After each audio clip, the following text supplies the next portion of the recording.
You wake up at the same time every day. You commute to a job that drains you. You come home exhausted, scroll through your phone for hours, consume content that leaves you emptier than before, and then you sleep. Tomorrow you'll do it again, and you call this living. But what if I told you that everything you've been conditioned to accept as a normal life is the most sophisticated lie ever constructed? What if the very existence you defend, the routine you cling to, the comfort you seek, what if all of it was designed specifically to keep you sedated, compliant, and utterly powerless? Aldous Huxley saw this coming. In Brave New World, he didn't write science fiction, he wrote prophecy. He understood something most people still refuse to accept. The real tyranny wouldn't arrive with jackboots and barbed wire. It would arrive with a smile, with pleasure, with the promise that if you just keep consuming, just keep working, just keep distracting yourself, everything will be fine. You've been living in Huxley's nightmare your entire life, and the worst part, you volunteered for it. Let me show you the cage you can't see. There's a feeling you have. You might not talk about it. You might not even fully acknowledge it, but it's there, isn't it? That quiet, gnawing sense that something is fundamentally wrong. Not wrong in your life specifically, wrong with existence itself as you're living it. You look around and see people who seem fine. They have careers, relationships. They post pictures of vacations and brunch and new purchases. They smile in their social media feeds, and you wonder what's wrong with you, because even when you have those same things, even when your life looks successful by every external metric, you still feel hollow. Here's what no one tells you. That hollowness isn't a defect, it's information. You work a job you tolerate, maybe even one you're good at, to earn money to buy things you don't actually need, to impress people you don't actually like, to maintain a lifestyle that doesn't actually fulfill you. You do this for decades. You call it building a life. But ask yourself right now, in this moment, are you building anything, or are you just performing? Huxley understood this. In Brave New World, people weren't oppressed through violence, they were oppressed through pleasure. The citizens of his dystopia had everything: free sex, perfect drugs, endless entertainment, no discomfort, and they loved it. They loved their chains because their chains felt like silk. Sound familiar? You scroll through your phone for hours every day, not because you want to, but because you've been engineered to. Every app on your screen was designed by teams of PhDs whose only job is to hack your dopamine system, to keep you engaged, to keep you consuming. You know this, and you still can't stop. You buy things you don't need, not because they bring you joy, but because consumption has been sold to you as identity. You are what you purchase. You are your aesthetic. You are your brand. And underneath all of it, you're empty because things can't fill the void where meaning should be. You binge shows, scroll feeds, refresh pages, check notifications, always moving, always consuming, never still. And in those rare moments when you are still, when there's nothing to distract you, what do you feel? Terror. The terror of being alone with yourself. The terror of silence. The terror of confronting the truth that your life as constructed might be completely and utterly meaningless. Huxley knew this too. He wrote, "Most human beings have an almost infinite capacity for taking things for granted. You've taken your enslavement for granted because it doesn't look like enslavement. It looks like Netflix. It looks like career advancement. It looks like brunch with friends and vacation photos and a retirement plan. But you feel it, don't you, that this isn't freedom, that something is deeply, fundamentally wrong. So how did we get here? How did we build a world where people are more connected than ever but feel completely isolated? Where we have access to infinite information but can't think clearly? Where we're surrounded by choices but feel utterly trapped? The answer is simple and terrifying. It was designed this way. Huxley understood that you don't need a totalitarian government to control a population. You don't need secret police or surveillance states or Orwellian brutality. All you need is to manipulate desire itself. If you can make people want their own oppression, if you can make servitude feel like freedom, then you don't need chains at all. Your attention is the most valuable resource in the modern economy. Not oil, not gold, your attention. Every corporation, every platform, every algorithm is in a war to capture and monetize it, and they're winning. You think you're scrolling by choice. You're not. Every feed is curated by an algorithm designed to show you exactly what will keep you engaged just long enough to see the next ad, the next post, the next hit of synthetic validation. You are not the customer. You are the product. Your attention is being mined, packaged, and sold, and you're doing it voluntarily. But it goes deeper than that. The system doesn't just want your attention. It wants your compliance. It wants you tired, distracted, and just comfortable enough that you never question the structure. You work to earn money to buy things you've been conditioned to want. You consume content that keeps you outraged but never organized. You're given just enough freedom to feel autonomous, but every choice has been pre-selected for you. Huxley wrote, "A really efficient totalitarian state would be one in which the all-powerful executive of political bosses and their army of managers control a population of slaves who do not have to be coerced because they love their servitude." Look at your life right now. Are you free, or have you just learned to love the cage? Think about how you spend your time, how much of it is truly yours, how much of your day is spent doing what you actually want versus what you've been told you should want. Your job structures your hours, social media structures your thoughts, consumption structures your identity. Where in any of this are you? The genius of the modern system is that it doesn't silence dissent, it drowns it in noise. You're allowed to complain. You're allowed to post angry tweets and share cynical memes and feel like you're aware of the problems, but nothing changes because you're too exhausted to do anything but complain. You're too distracted to organize. You're too comfortable to risk what little stability you have. And so you stay. You work the job that drains you. You scroll the feed that numbs you. You consume the products that promise fulfillment but deliver emptiness. And you call this normal. Pause for a moment. Look at what I've just shown you. Does this resonate with something you felt but couldn't name? Drop a comment right now. Do you see the cage, or am I wrong? Here's what I need you to understand, and this is critical. You're not broken. You're not weak. You're not failing at life because you feel this way. You're having the only sane response to an insane world. That discomfort you feel, that sense that something is deeply wrong even when your life looks fine on paper, that's not depression, that's not anxiety, that's not a chemical imbalance that needs to be medicated away. That is your soul rejecting the programming. Huxley wrote, "The price of sanity in an insane world is a certain degree of alienation." Read that again.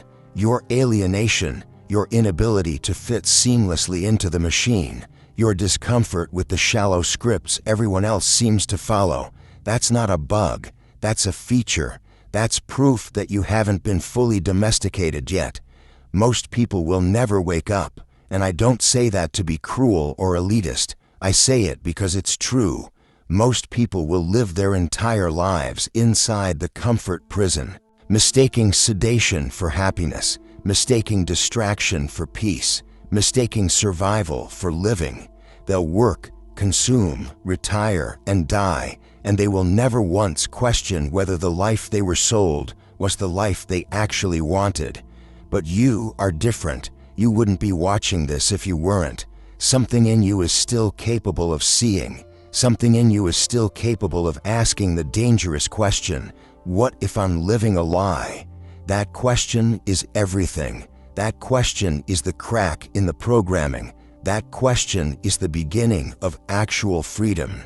Your alienation isn't a symptom of your failure to adapt. It's a symptom of the system's failure to satisfy anything real inside you.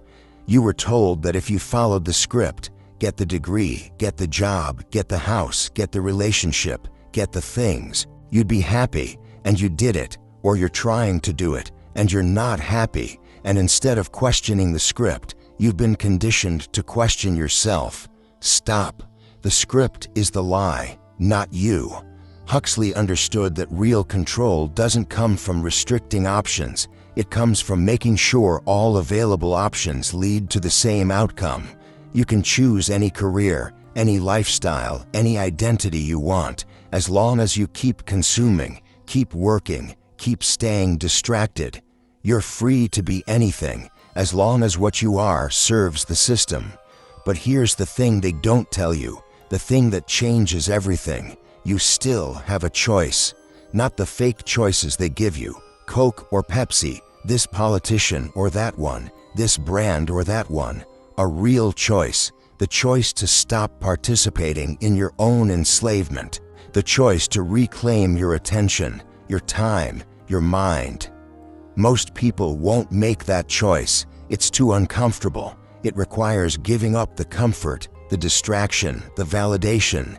It requires sitting with yourself in silence and confronting the terrifying reality that you might have wasted years living someone else's idea of a good life. But you're still here. You haven't clicked away. You haven't gone back to the scroll, back to the distraction, back to the comfort.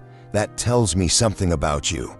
Thank you for staying with me this far. Most people would have left by now, gone back to their scroll, their numbing routines, the safety of not knowing.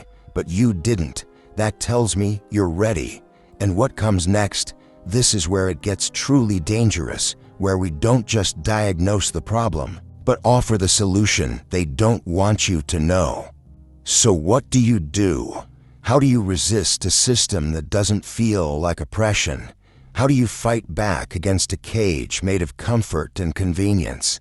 Huxley's warning contains the antidote. The rebellion against Brave New World isn't violent, it isn't loud, it's cognitive, it's internal.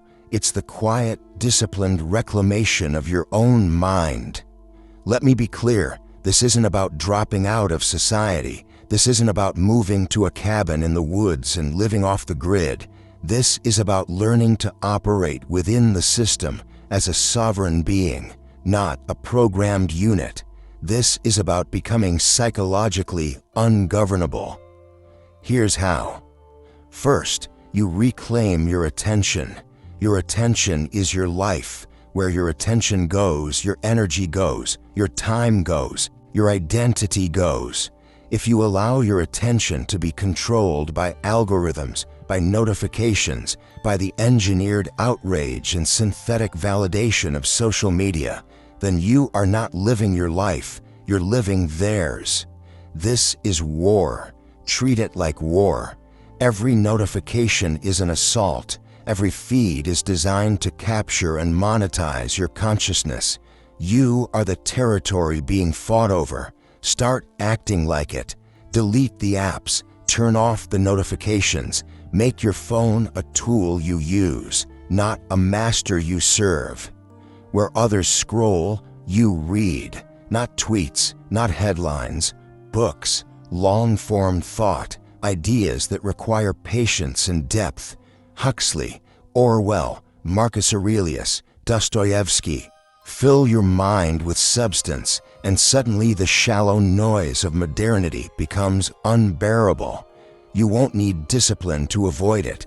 You'll be disgusted by it. Second, you cultivate solitude as a weapon.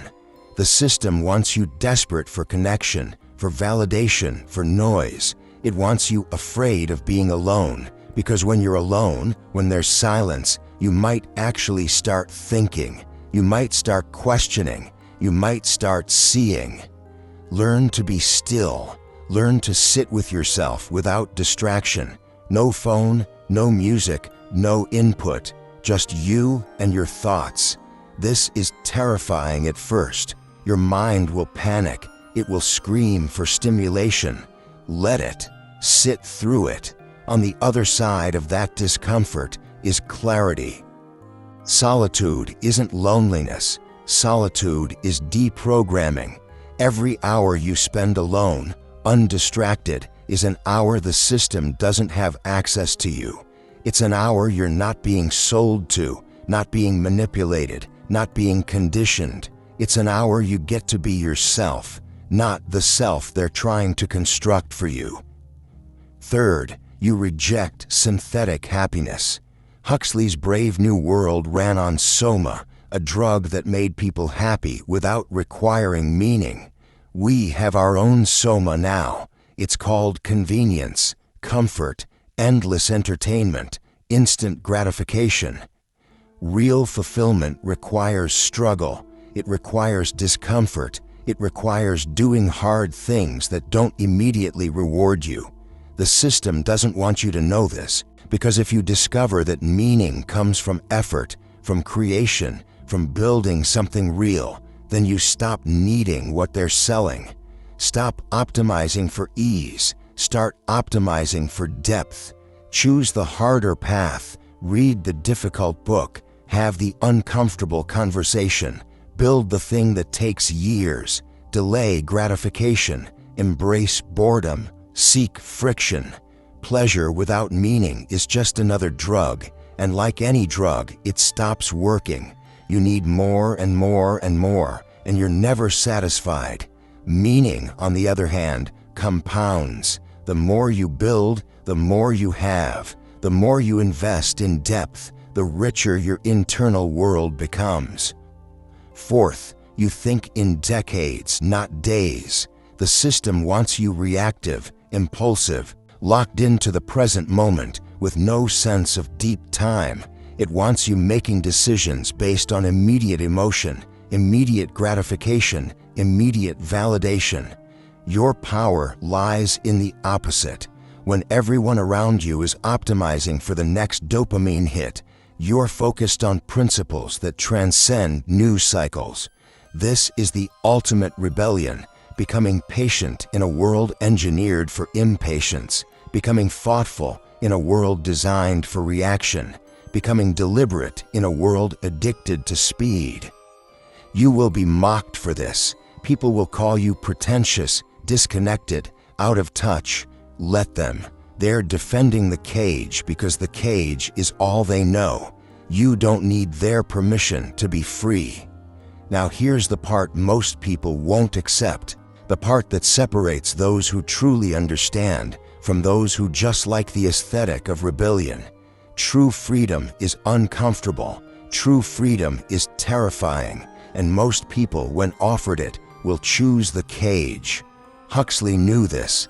In Brave New World, there's a scene where John the Savage, the one character who grew up outside the system, is offered everything the world state has to give: pleasure, comfort, security, happiness, and he rejects it, not because he doesn't want to be happy, but because he understands that happiness without meaning is worthless, that comfort without struggle is degradation, that safety without risk is death.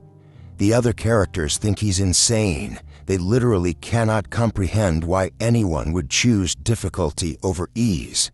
They've been so conditioned to equate pleasure with good and discomfort with bad, that the very idea of voluntarily embracing hardship is incomprehensible to them.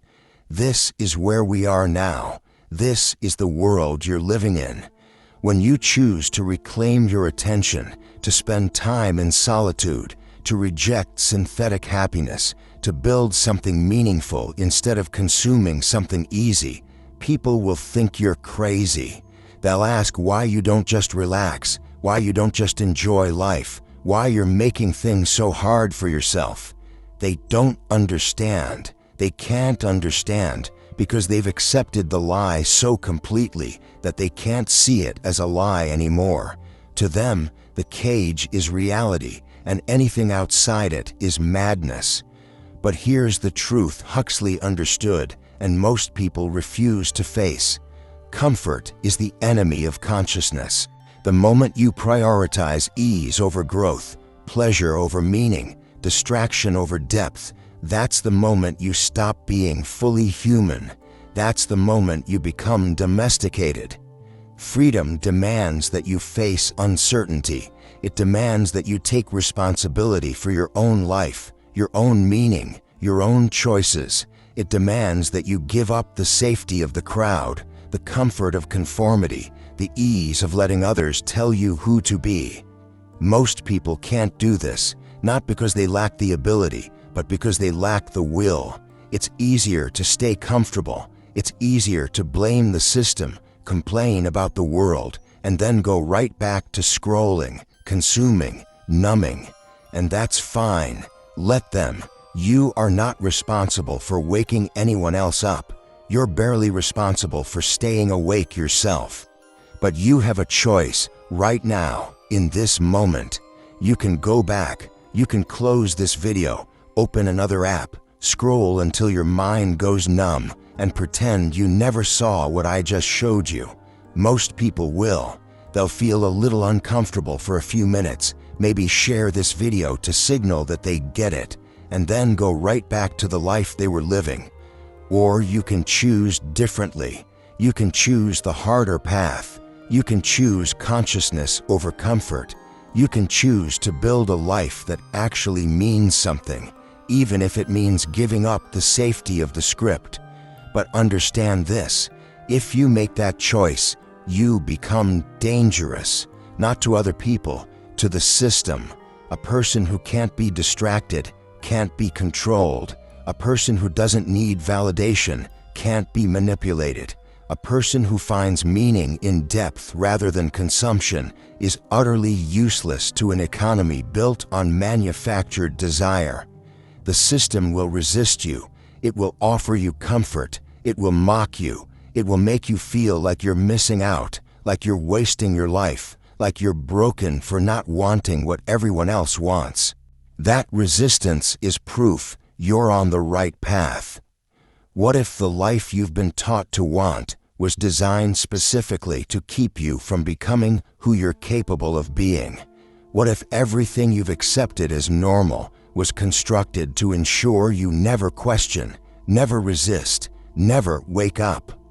What if the only way to be truly free is to reject the lie everyone else calls life? You see it now, the cage you couldn't see before.